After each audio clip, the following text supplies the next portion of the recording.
In 2020, in the midst of the pandemic, I moved from Germany to Idaho to work in a phosphorus mine. For context, I was studying in Germany because I have a European parent, so it was cheaper to study in Europe than in the US. But I'm from Connecticut originally. I moved to Idaho because there were no jobs in Germany because the whole country was on lockdown. And a buddy of mine lived out there, and he told me that if I come to Idaho, I could live with him and he'd get me a job in the mines. And so I went to Idaho and I stayed in a camper on his property, and I got a job working in a phosphorus mine doing land reclamation. Basically, strip mining for phosphorus tears up the land in a really nasty way. So they have to do a whole bunch of stuff to repair it afterwards to return it to nature. And that was my job. I did hydro seeding, I did wattle building, and I built drainage ponds.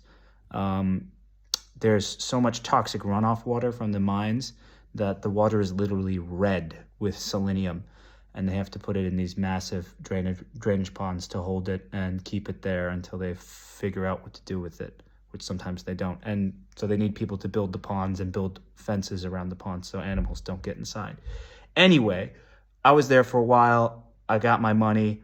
I paid off any debts I had, and I used the rest of the money to move to the next stage of my life. And yeah, but I have a lot of stories from that time in my life. I had a lot of experiences. I did a lot of country boy shit that I never would have done had I not gone out there. And I could tell you all about them. But the thing that really resonated with me the most was how wrong I was about those people, about people living in the countryside, about working class white people from the former industrial parts from the countryside.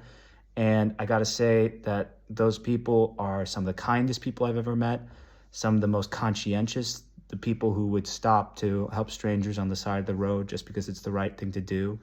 And a lot of their views on politics are misunderstood by us, by people who live in the cities on the coasts, who go to college, get white collar jobs.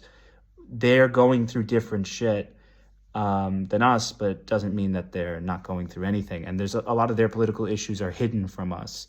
For example, like the issue with manufacturing. So many of them have seen their standard of living decline in the last few decades because of these trade agreements that send manufacturing to other countries, like NAFTA, TPP, and this is a big reason why there's so much popularity for Trump. And if you have this essential view of them as evil people like I did, I really encourage you try to read more about what they're upset about on a deeper level than just